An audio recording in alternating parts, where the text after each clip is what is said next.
Sawa na sa sticky na plema sa lalamunan, sa walang tigil na pag-ubong iyon na sumisira sa gitna ng pangungusap at pinipilit kang linisin ang boses sa pinakamasamang oras. Kahit sa meeting, sa katahimikan ng opisina, o kahit sa sarili mong bahay, nakakairita talaga yung pakiramdam na yan.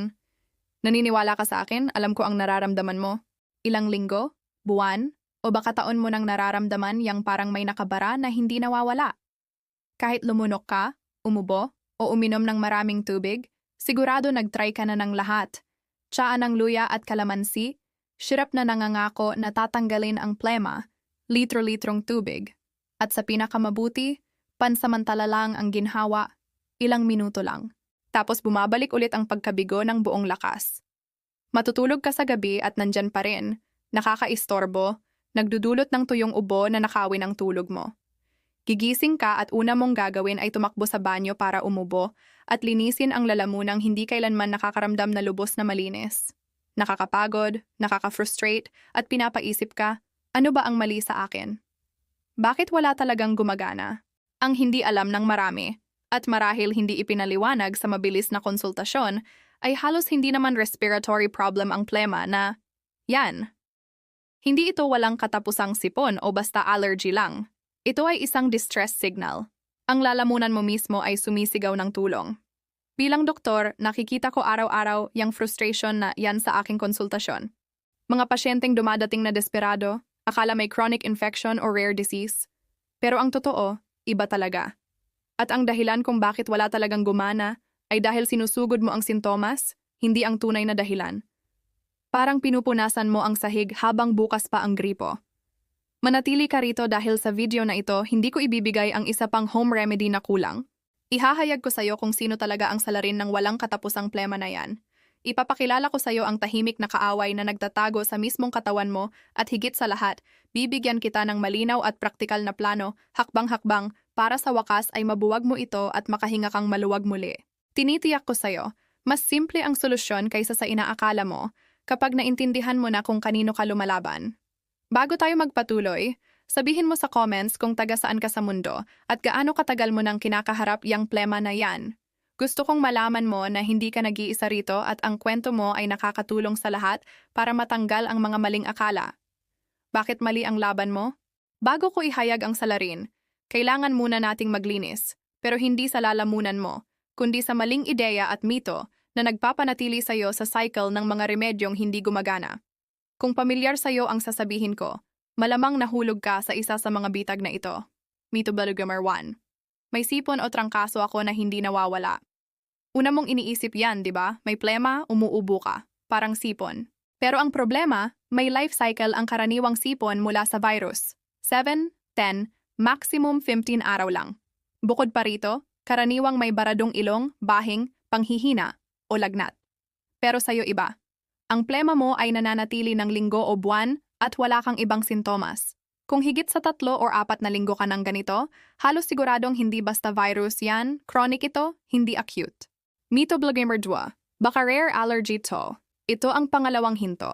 Iniisip mo ang alikabok, pollen, dust mites, balahibo ng alagang hayop. Totoo, ang allergy ay maaaring magdulot ng postnasal drip, yung pakiramdam na tumutulo ang uhog mula likod ng ilong papuntang lalamunan. Pero ang allergy ay may pattern. Lumalala sa ilang season o malapit sa allergen at bumubuti sa antihistamine. Kung sinubukan mo na ang gamot sa allergy at nandyan pa rin ang plema mo ng buo, o kung buong taon mong nararanasan kahit anong panahon, malamang hindi allergy ang pangunahing dahilan. Maaring tumutulong ito, pero hindi yan ang ugat. Mito Bloomer 3. Kasalanan ng sigarilyo o polusyon. Ang paninigarilyo o pamumuhay sa maruming hangin ay nakaiirita sa daanan ng hangin. Ang katawan, para ipagtanggol ang sarili, gumagawa ng mas maraming uhog para matrap ang mga nakalalason na particle. Totoo yan. Kung naninigarilyo ka, malaking dahilan yan.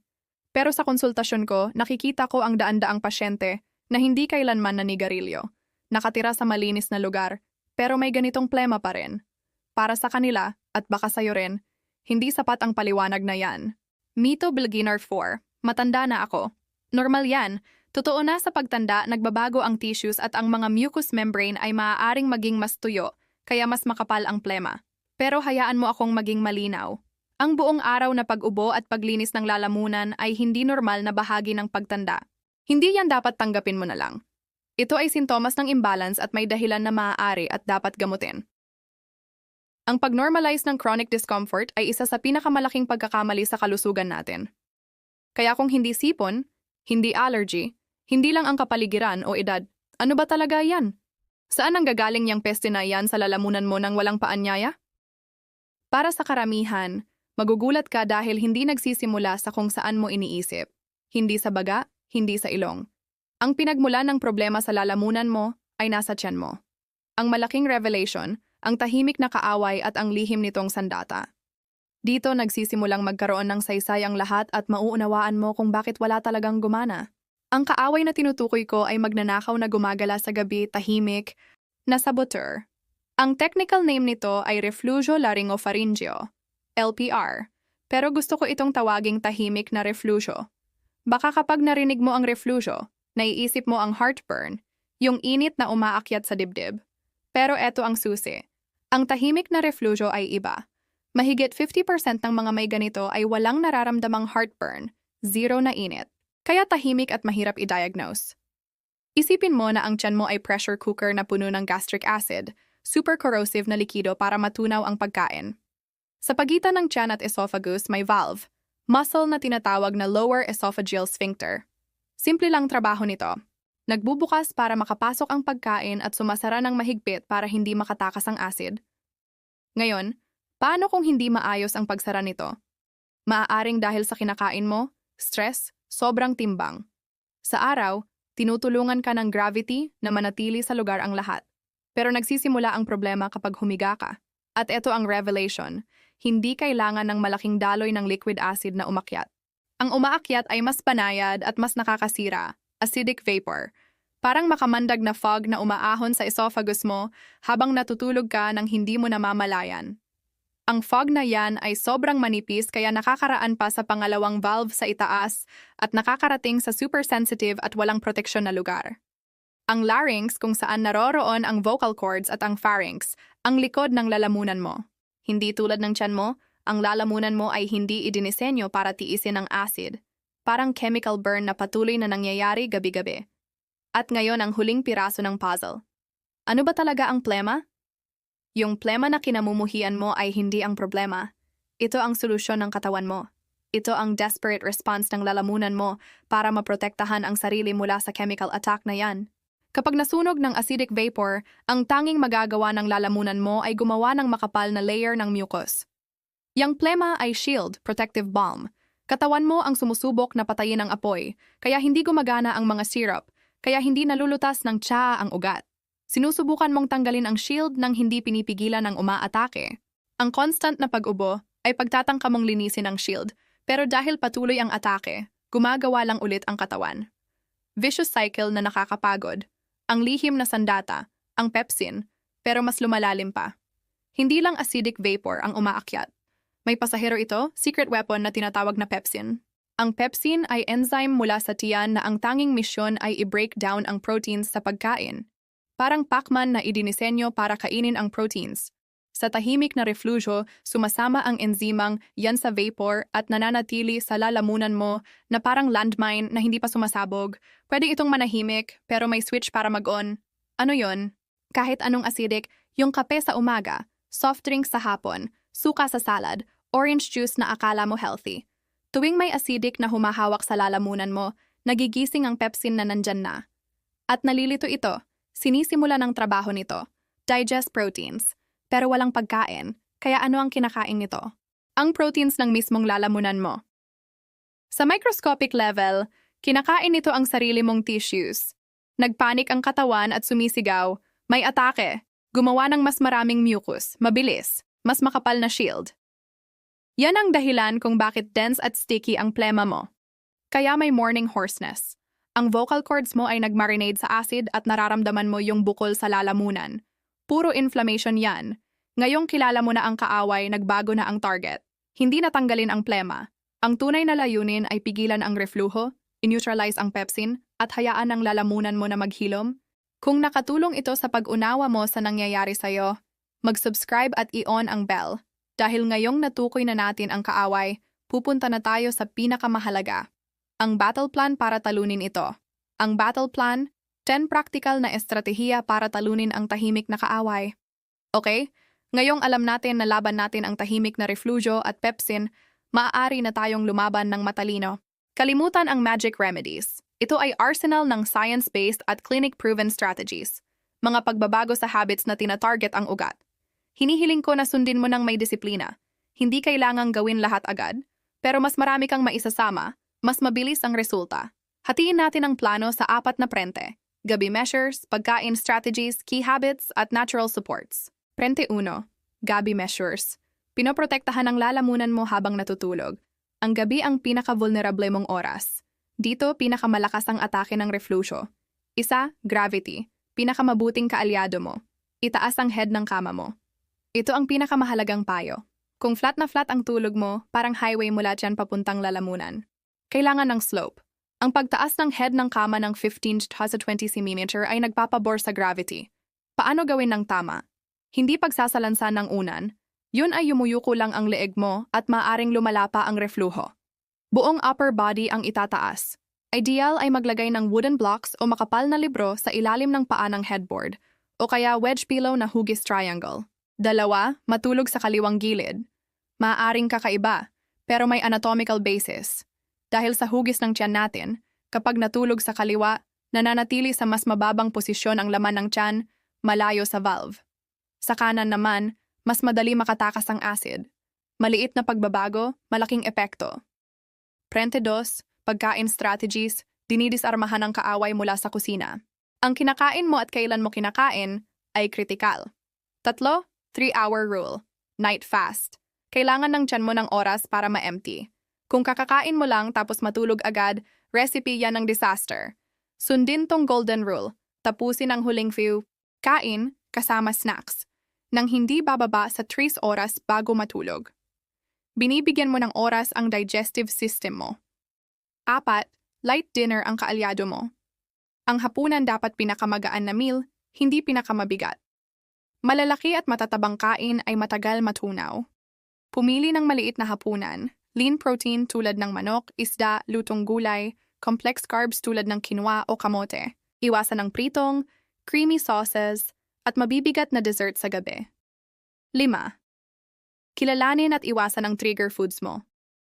May listahan ng mga kilalang salarin na nagpaparelax sa protective valve o sobrang acidic para mag-activate ulit ang pepsin. Inirerekomenda ko na sa loob ng hindi bababa sa 3 linggo, alisin o drastic na bawasan ng kape at caffeinated tea, chocolate, carbonated drinks, soft drinks, soda water, alak lalo na white wine, mint. Mga sobrang acidic na pagkain, kamatis, sarsa, citrus tulad ng orange, lemon, suka, maanghang o sobrang matatabang pagkain. Prente 3. Key daily habits. Maliit na pagbabago, malaking resulta. 6. Mag-hydrate, pero may diskarte. Mahalagang hydrated ka para maging fluid ang mucus, pero huwag uminom ng malaking dami ng sabay-sabay, lalo na sa oras ng kain dahil mapupuno ang tiyan. Ang trick, uminom ng maliit-maliit na higop ng tubig buong araw sa pagitan ng meals. 7. Strategic gargle para i-neutralize ang battlefield. Matutulungan natin ang lalamunan na i-neutralize ang acid. Gargle gamit ang alkaline water ay super effective. Paano? Haluin ang kalahating kutsarita ng baking soda sa isang basong maligamgam na tubig. Gargle ng 30 segundo, lalo na sa umaga pagkagising at pagkatapos kumain. Huwag lunukin. Ang baking soda ay magde-deactivate sa pepsin at magpapakalma sa irritation. 8. Ngumuya ng sugar-free gum na hindi mint flavor. Ang pagnguya ng fruit-flavored gum pagkatapos kumain ay nagpapastimulate ng saliva na natural na alkaline. Kapag nilunok, tinutulungan nitong linisin at i-neutralize ang posibleng umakyat na acid. Iwasan ang mint dahil nagpaparelax sa valve. Prente 4, natural supports, pinapalakas ang depensa. 9, calming teas tulad ng chamomile at luya. Ilang caffeine-free teas ay mga kaalyado mo. Chamomile tea ay anti-inflammatory at relaxing, perpekto para pakikalmahan ang irritation. Luya tea ay potent anti-inflammatory at tumutulong sa digestion. Lutuin gamit ang sariwang luya at kung gusto mo, konting pulot. 10. Kontrolin ang stress. Ang invisible enemy. Ang chronic stress ay nagpapataas ng acid production sa tiyan. Ang paghahanap ng paraan para i-manage ito ay hindi luho, necessity ito. Mag-breathing exercises, meditation, yoga, o maglaan lang ng 15 minuto sa araw para sa relaxing activity. Makinig ng music, maglakad, magbasa. Tong 10-point plan, na to ang roadmap mo. Naalala ko si Mang Rudy, 55 anyos na dating radio announcer, na 2 taon nang may hoarseness at plema na nagbabanta sa career niya. Nang sundin niya tong mga hakbang, lalo na ang pagtaas ng kama at 3-hour rule, sa loob ng 1 buwan, bumuti ng 80% ang boses niya at halos nawala na ang plema. Hindi sa vocal cords niya ang problema, kundi sa habits niya. Konklusyon, ang pinakamahalagang leksyon ngayon ay ito. Itigil mo ang pakikipaglaban sa plema. Ang plema ay mensahero lang. Simulan mong labanan ang tunay na sunog, ang tahimik na refluho. Sa pag-unawa na ang kaaway ay acidic vapor mula sa tiyan, nagkakaroon ng saysay ang lahat ng estratehiyang ito. Hindi random remedies, precise tactics para i-disarm ang ugat ng problema mo. Nangangako ako na kung susundin mo tong mga payo ng consistent, lalo na ang gabi at diet changes, makikita mo ang pagkakaiba. Magkakaroon na ng pagkakataon ang lalamunan mo na maghilom. Bababa ang produksyon ng defensive plema dahil hindi mo na kailangan. Mararamdaman mo ulit na malinis ang lalamunan mo at malinaw ang boses. Alam kong maraming pagbabago, pero simulan mo sa 1 o 2. Pinakamahalaga, itaas ang head ng kama mo ngayong gabi at huwag kang kakain ng huli. Kahit yun lang, marami sa mga pasyente ko ang nakaramdam ng malaking improvement sa ilang araw pa lang. Nasa kamay mo ang solusyon, sa kusina mo at sa habits mo. May kaalaman ka na at may plano ka na. Kung naging kapaki-pakinabang ang video na to, pinakamabuting paraan para pasalamatan mo ako ay i-share ito sa taong laging umaubo, nagrereklamo na may nakabara sa lalamunan, maaaring mabago mo ang buhay niya. At syempre sabihin mo sa comments kung aling estratehiya ang sisimulan mo ngayon. Pinabasa ko ang updates ninyo. Salamat sa pananatili hanggang dulo at magkita-kita tayo sa susunod.